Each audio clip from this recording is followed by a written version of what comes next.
اعوذ باللہ من الشیطان الرجیم، بسم اللہ الرحمن الرحیم۔ سورہ طلاق جو 28ویں سپارے میں ہے، اس کی تفسیر نبی کو مخاطب بنا کر یہ ساری امت سے خطاب ہے۔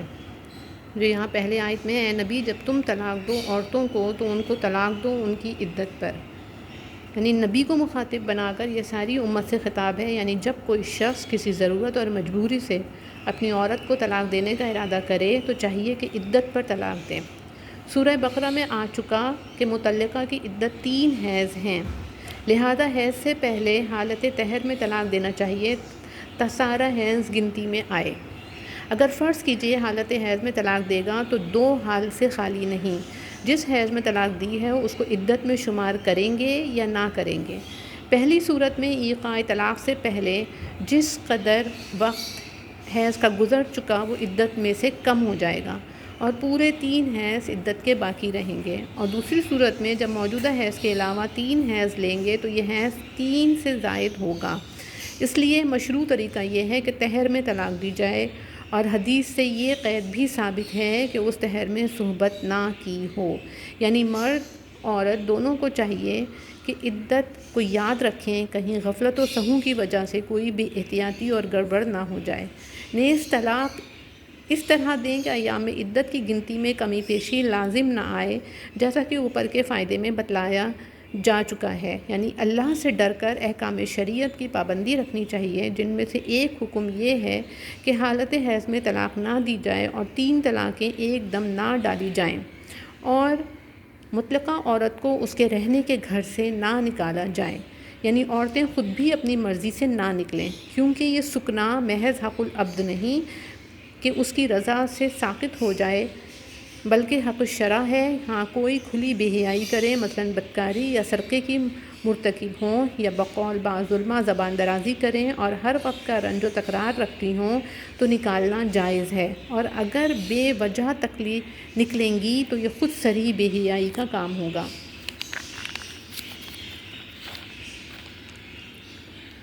یعنی گناہ گار ہو کر اللہ کے ہاں سزا کا مستوجب ہوا، اس کو خبر نہیں، بصیغہ غائب کیا ہے تا معلوم ہو جائے کہ خطاب اسی طلاق دینے والے کو ہے، نبی کریم صلی اللہ علیہ وسلم کو نہیں۔ یعنی شاید پھر دونوں میں صلح ہو جائے اور طلاق پر ندامت ہو۔ یعنی طلاق رجعی میں جب عدت ختم ہونے کو آئے تو تم کو 2 باتوں میں ایک کا اختیار ہے، یا عدت ختم ہونے سے پہلے عورت کو دستور کے موافق رجعت کر کے اپنے نکاح میں رہنے دو، یا عدت منقضی ہونے پر معقول طریقے سے اس کو جدا کر دو۔ مطلب یہ ہے کہ رکھنا ہو تب اور الگ کرنا ہو تب ہر حالت میں آدمیت اور شرافت کا برتاؤ کرو۔ یہ بات مت کرو کہ رکھنا بھی مقصود نہ ہو اور خواہ تطویل عدت کے لیے رجعت کر لیا کرو، یاد رکھنے کی صورت میں اسے ایذا پہنچاؤ اور طعن و تشنیع کرو۔ یعنی طلاق دے کر عدت ختم ہونے سے پہلے اگر نکاح میں رکھنا چاہے تو رجعت پر 2 گواہ کرے تاکہ لوگوں میں محتم نہ ہو۔ یہ گواہوں کو ہدایت ہے کہ شہادت کے وقت ٹیڑھی ترچھی بات نہ کریں، سچی اور سیدھی بات کہنی چاہیے۔ زمانے جاہلیت میں عورتوں پر بہت ظلم ہوتا تھا، ان کو گائے بھینس یا نہایت ذلیل و مجبور قیدیوں کی طرح سمجھتے تھے۔ بعض لوگ عورت کو 100 مرتبہ طلاق دیتے تھے اور اس کے بعد بھی اس کی مصیبت کا خاتمہ نہ ہوتا تھا۔ قرآن نے جاں بجا ان وحشیانہ مظالم اور بے رحمیوں کے خلاف آواز اور نکاح و طلاق کے حقوق و حدود پر نہایت صاف روشنی ڈالی، بالخصوص اس صورت میں منجملہ دوسری حکیمانہ ہدایت و نصائح کے ایک نہایت ہی جامع، مانع اور ہمہنگیر اصول فرمایا، جس کا حاصل یہ ہے کہ ان کو رکھو تو معقول طریقے سے رکھو اور چھوڑو تب بھی معقول طریقے سے چھوڑو، لیکن ان ذرّی نصیحتوں سے وہی شخص ہو سکتا ہے جس کو خدا اور یوم آخرت پر یقین ہو، کیونکہ یہی یقین انسان کے دل میں اللہ کا ڈر پیدا کرتا ہے، اور اسی ڈر سے آدمی کو یہ خیال ہوتا ہے کہ جس طرح ایک کمزور عورت بخت و اتفاق سے ہمارے قبضہ اقتدار میں آ گئی ہے، ہم سب بھی کسی قہار ہستی کے قبض و اقتدار میں ہیں۔ یہی ایک خیال ہے جو آدمی کو ہر حالت میں ظلم و تعدی سے روک سکتا ہے اور اللہ تعالیٰ کی فرما برداری پر ابھارتا ہے۔ اس لیے سورہ حاضہ میں خصوصی طور پر اسقا یعنی پرہیزگاری اور خدا کے خوف پر بہت زور دیا گیا ہے، یعنی اللہ سے ڈر کر اس کے احکام کی بہرحال تعمیل کرو، خواہ کتنی ہی مشکلات و شدائد کا سامنا کرنا پڑے۔ حق تعالیٰ تمام مشکلات سے نکلنے کا راستہ بنا دے گا بے شک، اور سختیوں میں بھی گزارے کا سامان کر دے گا۔ اللہ کا ڈر دارین کے خزانوں کی کنجی اور تمام کامیابیوں کا ذریعہ ہے۔ اسی سے مشکلیں آسان ہوتی ہیں، بے قیاس و گمان روزی ملتی ہے، گناہ معاف ہوتے ہیں، جنت ہاتھ آتی ہے، اجر بڑھتا ہے اور ایک عجیب قلبی سکون اطمینان نصیب ہوتا ہے جس کے بعد کوئی سختی نہیں رہتی اور تمام پریشانیاں اندر ہی اندر کافور ہو جاتی ہیں۔ ایک حدیث میں آپ صلی اللہ علیہ وسلم نے فرمایا، اگر تمام دنیا کے لوگ اس آیت کو پکڑ لیں تو ان کو کافی ہو جائے، یعنی اللہ پر بھروسہ رکھو، محض اسباب پر تکیہ مت کرو۔ اللہ کی قدرت ان اسباب کی پابند نہیں، جو کام اسے کرنا ہو وہ پورا ہو کر رہتا ہے۔ اسباب بھی اسی کی مشیت کے تابع ہیں، ہر چیز کا اس کے ہاں ایک اندازہ ہے، اسی کے موافق وہ ظہور پذیر ہوتی ہیں۔ اس لیے اگر کسی چیز کے حاصل ہونے میں دیر ہو تو متوکل کو گھبرانا نہیں چاہیے۔ یعنی مطلقہ کی عدت قرآن نے 3 حیض بتلائی۔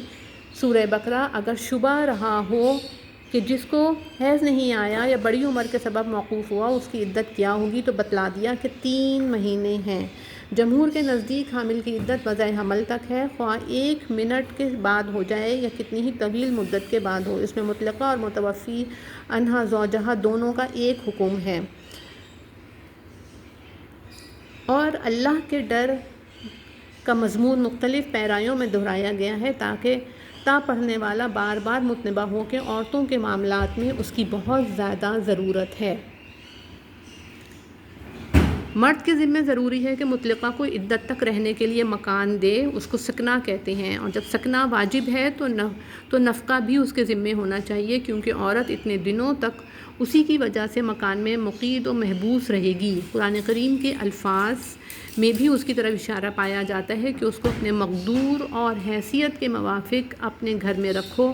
ظاہر ہے کہ مقدور کے موافق رکھنا اس کو بھی ملزمین ہے کہ اس کے کھانے کپڑے کا مناسب بندوبست کرے۔ چنانچہ مصحف ابن مسعود رضی اللہ تعالی عنہ میں یہ آیت حیثیت اس طرح تھی۔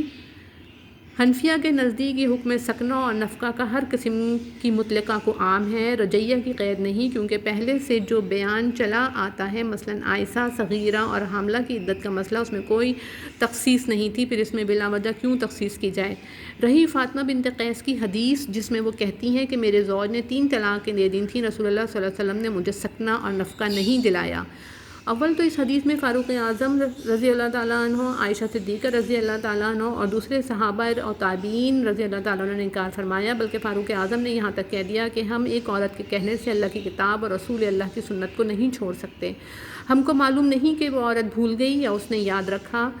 معلوم ہوا کہ فاروق اعظم کتاب اللہ سے یہی سمجھے ہوئے تھے کہ مطلقہ ثلاث کے لیے نفقہ و سکنہ واجب ہے، اور اس کی تائید میں رسول اللہ صلی اللہ علیہ وسلم کی کوئی سنت بھی ان کے پاس موجود تھی۔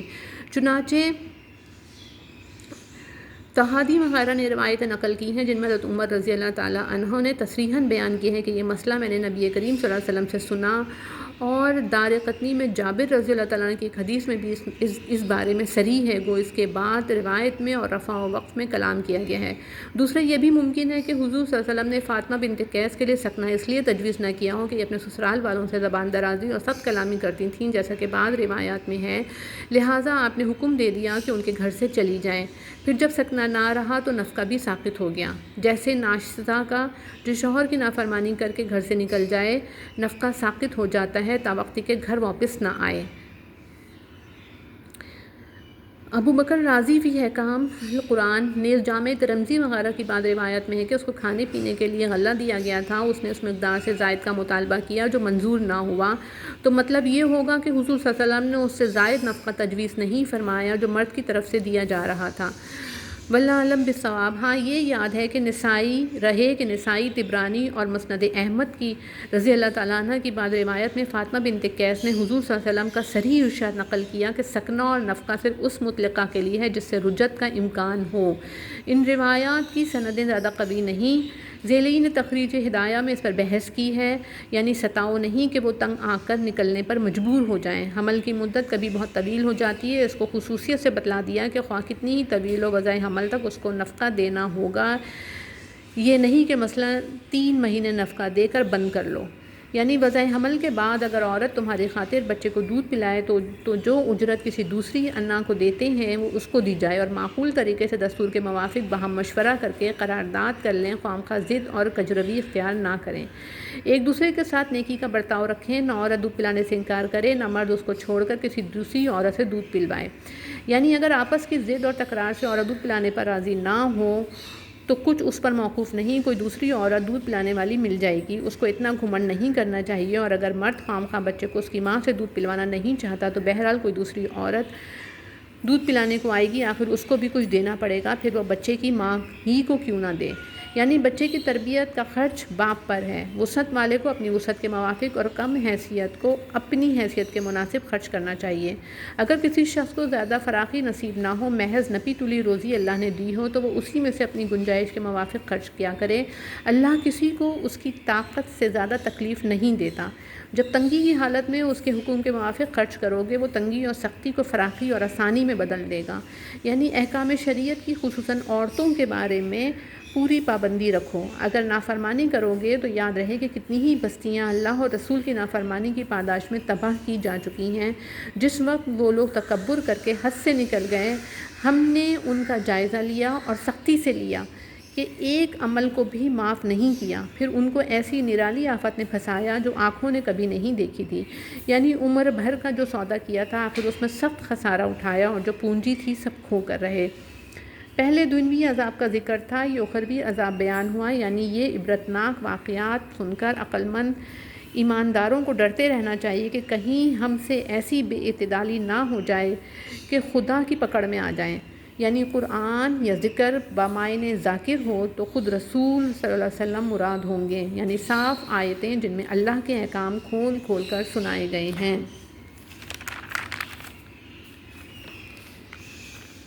یعنی کفر و جہل کے اندھیروں سے نکال کر ایمان اور علم و عمل کے اجالے میں لے آئے۔ جنت سے زیادہ بہتر روزی کہاں ملے گی؟ یعنی زمینیں بھی ساتھ پیدا کی، جیسا کہ ترمذی وغیرہ کی حدیث میں ہے۔ ان میں احتمال ہے کہ نظر نہ آتی ہوں، اور احتمال ہے کہ نظر آتی ہوں مگر لوگ ان کو کواکب سمجھتے ہوں، جیسا کہ مریخ وغیرہ کی نسبت آج کل حکماء یورپ کا گمان ہے کہ اس میں پہاڑ، دریا اور آبادیاں ہیں۔ باقی حدیث میں ان زمینوں کا اس زمین کے تحت میں ہونا وارد ہے، وہ شاید باعتبار بعض حالات کے ہو، اور بعض حالات میں وہ زمینیں اس سے فوق ہو جاتی ہیں۔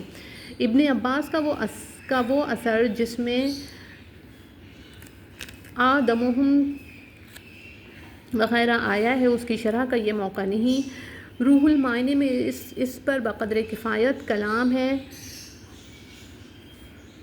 اور حضرت مولانا محمد قاسم رحمۃ اللہ علیہ کے بعد رسائل میں اس کی بعض اطراف اور جوانب کی بہت خوبی سے صاف کر دیا گیا ہے۔ یعنی عالم کے انتظام و تدبیر کے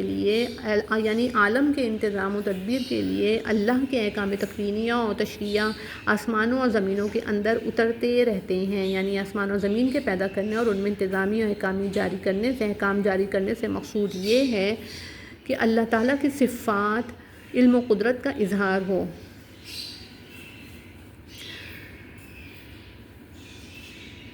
بقیہ صفات ہی انہی 2 صفتوں میں سے کسی نہ کسی طرح تعلق رکھتی ہیں۔ صوفیہ کے ہاں جو ایک حدیث نقل کرتے ہیں، اس کا مضمون شاید اس آیت کے محدثین کے نزدیک صحیح نہیں، مگر اس کا مضمون شاید اس آیت کے مضمون سے ماخوذ و مستفاد ہو، واللہ اعلم۔ سورہ طلاق، وللہ الحمد۔